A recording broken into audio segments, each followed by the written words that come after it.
Road ఎక్కాలంటే భయం వేస్తుంది, బండి తోలాలంటే భయం వేస్తుంది, కారు ఎక్కాలంటే భయం, బస్సు ఎక్కాలంటే ఇంకా భయం. వాహనం పెరిగిన కొద్దీ భయాలు కూడా పెరుగుతున్నాయి. ఇంటి నుంచి ఎన్ని జాగ్రత్తలు చెప్పి ఇంట్లో వాళ్ళు బయటికి పంపించినా బయటికి వెళ్ళిన వాళ్ళు ఇంటికి రావడం గ్యారంటీయో లేదో అర్థం కాని పరిస్థితి. జాగ్రత్తగా వెళ్ళిరమ్మా, జాగ్రత్తగా డ్రైవ్ చేయమ్మా, జాగ్రత్తగా చూసుకోమ్మా అని ఇంట్లో ఉన్న బిడ్డలకో ఇంట్లో ఉన్న వాళ్ళ బంధువులకో భర్తకో చెప్పి పంపించే మహిళలు లేదంటే ఇంట్లో వాళ్ళు ఏం చేసినా సరే అంటే తమది తప్పిదం అవ్వచ్చు, వీళ్ళు డ్రైవ్ చేసి పొరపాటు చేయొచ్చు, లేదా ఎదుటి వాళ్ళ పొరపాటు వల్ల వీళ్ళ కుటుంబం కూడా చిన్నాభిన్నం అయిపోవచ్చు. ఒక్కొక్క ఘటనలు చూసుకుంటే కనుక ఈ బస్ యాక్సిడెంట్స్, ట్రైన్ యాక్సిడెంట్స్ అయితే కుటుంబాలు పదుల కుటుంబాలుగా మునిగిపోతున్న పరిస్థితి ఉంది. నిజంగా నేను ఇక్కడ ఏ ఒక్క యాక్సిడెంట్ను క్రోడీకరించి ఏ ఒక్క యాక్సిడెంట్ గురించి చెప్పడం నా ఉద్దేశం కాదు. వరుసగా ఒక 4 ఘటనలు, అది కూడా పెద్ద స్థాయిలో ఒక 20 మంది చనిపోయారంటే తప్ప ఇవాళ రేపు మామూలు మనుషులకి మామూలు మనసులకి అసలు ఇది కనీసం తాకను కూడా తాకట్లేదు. మన పక్క గల్లీలో జరుగుతుందా, లేదంటే మన రోడ్డు అవతల రోడ్లో జరుగుతుందా, ఊర్లో జరుగుతుందా, హైవే మీద జరుగుతుందా, సింగిల్ రోడ్లో జరుగుతుందా, ఎక్కడో అక్కడ ప్రతిరోజు ఒక బైక్ యాక్సిడెంటో ఒక కార్ యాక్సిడెంటో ఒక 4-5 ఈజీగా చనిపోవడం మన చుట్టుపక్కల ప్రాంతాల్లో ప్రతిరోజు వినడం అనేది మనకి సర్వసాధారణం. అంతకుముందు క్రైమ్ వార్తల్లో మేము జర్నలిస్టులుగా తొలినాళ్లలో ఉన్నప్పుడు క్రైమ్ వార్తల్లో యాక్సిడెంట్స్ ఒక రకంగా పతాక స్థాయిలో ఉండేవి.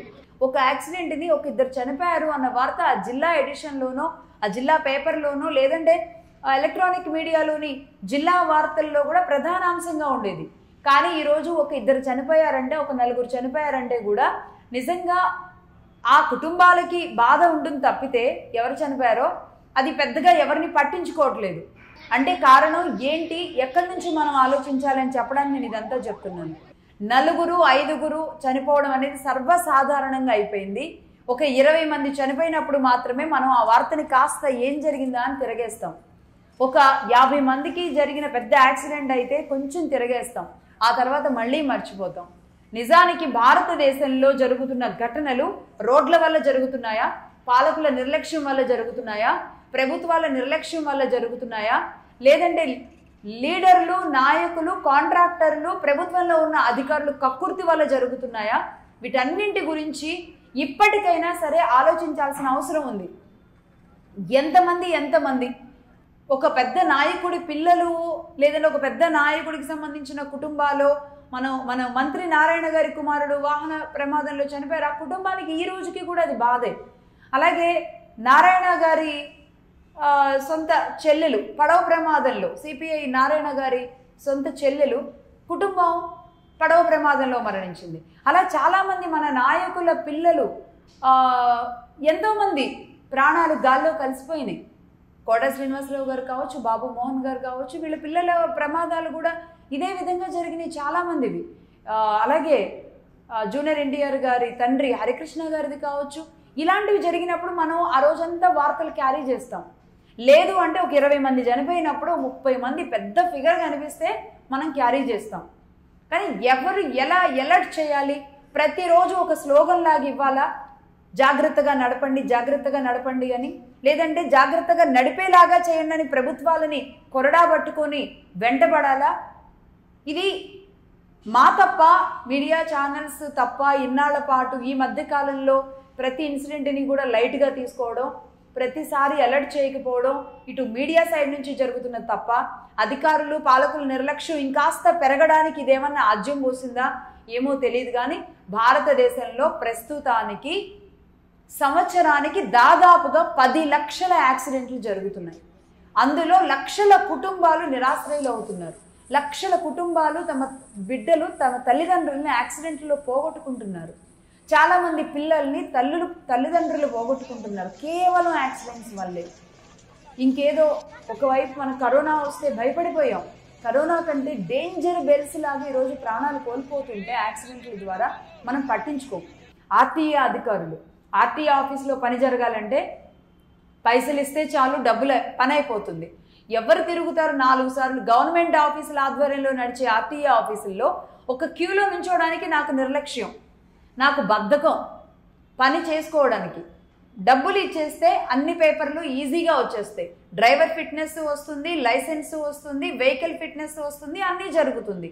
ఇలాంటి మరి స్వతంత్ర భారతదేశంలో ఇన్ని వెసులుబాట్లు ఉన్నప్పుడు ఇన్ని ప్రాణాలు పోవడం చాలా ఈజీ. ఇన్ని ప్రాణాలు పోవడం అసలు వార్తల్లో ప్రస్తావించదగిన అంశం కూడా కాదు. మళ్ళీ ఇప్పుడు మనం గుండెలు బాదుకొని ఇక్కడ 20 మంది చనిపోయారు, అక్కడ 20 మంది చనిపోయారు, అయ్యో పాపం అని మనం వరుస పెట్టి కథనాలు ఇచ్చి 4 రోజుల పాటు చేసి ఇంకేదన్నా పెద్ద విషయం వచ్చినప్పుడు మర్చిపోవడానికి తప్ప నిజంగా ఈ యాక్సిడెంట్ని క్యారీ చేయడం, ఈ యాక్సిడెంట్ల గురించి మాట్లాడడం కూడా చాలా ఇబ్బందిగానే ఉన్న పరిస్థితి ఉంది. ఎవరు మారుతున్నారు? ఎవరూ మారట్లేదు. ఇంకొకటి, అటు చైనా, అమెరికా లాంటి దేశాల్లో డబుల్ డెక్కర్ బస్సుల గురించి ఇప్పుడు అందరం మనం డబుల్ డెక్కర్ బస్సుల మీద పడ్డాం. స్లీపర్ బస్సులు. అవును, స్లీపర్ బస్సులు వచ్చిన తర్వాత చాలా చక్కగా, చాలా ఈజీగా నైట్ ఇక్కడ పడుకుంటే పొద్దున్నే అంటే నిద్ర లేసే వరకు మన సొంతూరులో ఉండేలాగా వెసులుబాటు ఉంది. కాబట్టి అందరూ ఎంత రేట్ అయినా సరే ఈజీగా వెళ్ళిపోతున్నారు. ఫ్లైట్కి వెళ్ళలేని వాళ్ళు దీన్ని చూస్ చేసుకుంటున్నారు. ట్రైన్లో ఆ క్యూలో టికెట్ కోసం వెయిట్ చేయలేని వాళ్ళు దీన్ని చూస్ చేసుకుంటున్నారు.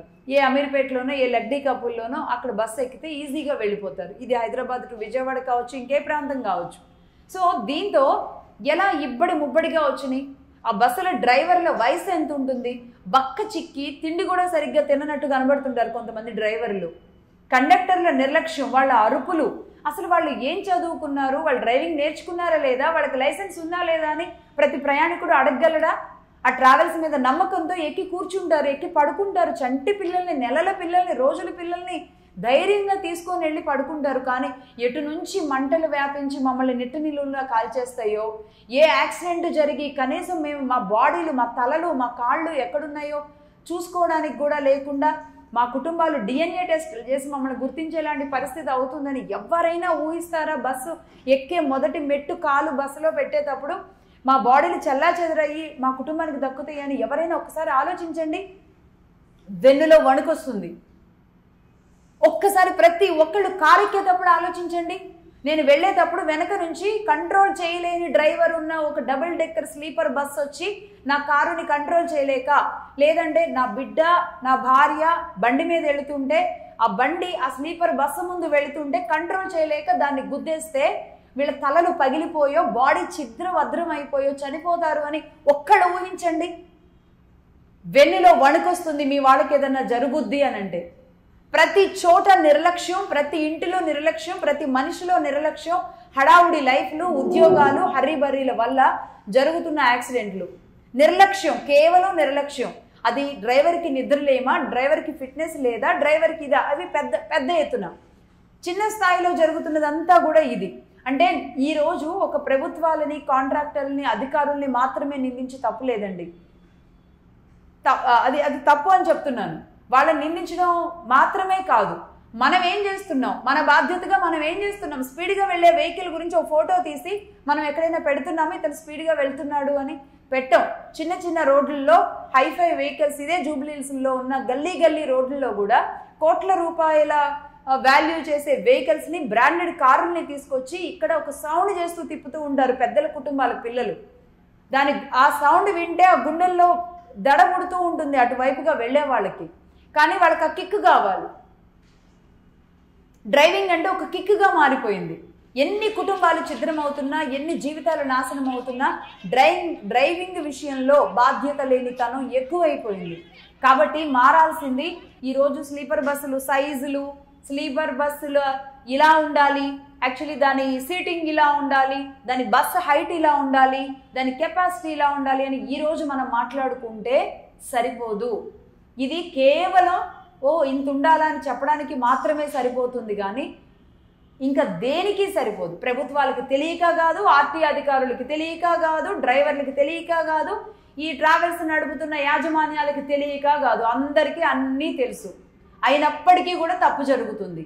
అంటే తప్పు మీలో జరుగుతుంది, నాలో జరుగుతుంది, మన చుట్టూ ఉన్న సొసైటీలో జరుగుతుంది. కాబట్టి ప్రాణాలు పోతాయి. అది ఎవరి కుటుంబంలో అయినా నేను రెడీ అని మీరు సిద్ధపడితేనే నిర్లక్ష్యాన్ని తీసుకోండి. వద్దు, ఏ కుటుంబంలో కూడా జరగొద్దు, ఆ కుటుంబంలో జరిగింది ఈరోజు నా కుటుంబంలో జరుగుద్దేమో అన్న భయం ఉంటే గనక దీన్ని బాధ్యతగా తీసుకోండి. జరిగిన ఘటనల్ని ఉదాహరణలుగా తీసుకోండి. ప్రతి ఒక్కరిలో కూడా ఎంతో కొంత మార్పు అనేది తెచ్చుకోండి. నేను రిక్వెస్ట్ చేసేది అంతే. నేను ఇక్కడ బస్సుల గురించి ఎవరినో పాయింట్అవుట్ చేయడానికి నేను ఇక్కడ మాట్లాడదలుచుకోవట్లేదు. అటు కర్నూలు యాక్సిడెంటు, ఆ తర్వాత వెంటనే చేవెళ్ళ యాక్సిడెంటు విన్న తర్వాత వస్తున్న వార్తా కథనాలు, చూస్తున్న విషయాలు, ఏ కుటుంబాల్లో ఎంత బాధ, ఆ బస్సులో ప్రత్యక్ష సాక్షులు చెప్పిన నిజాలు ఇవి, అక్కడికి ఆ కుటుంబం చెప్పింది ఇది, ఆ కుటుంబంలో ఆమె వెళ్లే ముందు, ఆ బస్సు ఎక్కే ముందు వాళ్ళ తల్లికి ఇచ్చిన గిఫ్ట్ ఇది, ఇవన్నీ చెబుతున్నాము, చూపిస్తున్నాము. అది ఎందుకు అంటే కనీసం చూసిన వాళ్ళల్లో అన్న ఏదన్నా కదలిక, చలనం వస్తుందేమో అని. ఎవరైనా కన్నీటి బాధ, ఆ కుటుంబంలో ఒక వ్యక్తి కోల్పోతే వాళ్ళకు ఉండే నరక వేదన, అది మన దాకా వచ్చిన రోజు ఎంత భయంకరంగా ఉంటుందనేది ఊహించుకోవాలి. స్పీడ్ పెంచేస్తాం, నేను 100 దాటేస్తాను అని ఎవరైతే ఆ నిర్లక్ష్య ధోరణిలోకి వెళతారో వాళ్ళకి తప్పదు. యముడు మీ పక్కనే ఉంటాడని గుర్తుంచుకోండి. యమభటులు మీ పక్కనే ఉన్నారని గుర్తుంచుకోండి. మీ స్పీడ్ పెరుగుతుందా, యమభటుడు మీ బండి మీదో మీ కారులోనో కూర్చున్నాడని, అతనికి మీరు యాక్సెస్ ఇస్తున్నారని గుర్తుంచుకోండి. నేను చెప్పేది చివరిగా ఇదే, నిర్లక్ష్యం అనేదాన్ని వదిలిపెట్టండి. మీ ప్రాణాలు మీరు కాపాడుకోవాలి అంటే మీ చేతిలో ఉన్న మీ డ్రైవింగ్ని జాగ్రత్తగా చేయాలి. అలాగే ఒక బస్సులో మన వాళ్ళని ఎక్కిస్తున్నాము అంటే ఆ బస్సుకున్న హిస్టరీ గురించి తెలుసుకోవాలి. హరిబరి జీవితాల్లో దీంట్లో పడితే పోయేది మన ప్రాణాలే అనేది గుర్తిరిగి గనక ప్రవర్తిస్తే అన్నీ సక్రమంగా ఉంటాయి. ఎన్ని కోట్లు పెట్టి తెచ్చినా తీసుకురాలేనిది మాత్రం ఒక మనిషి జీవితం. అది ఒక్కటి గుర్తుంచుకోండి, అన్నీ సెట్ అవుతాయి.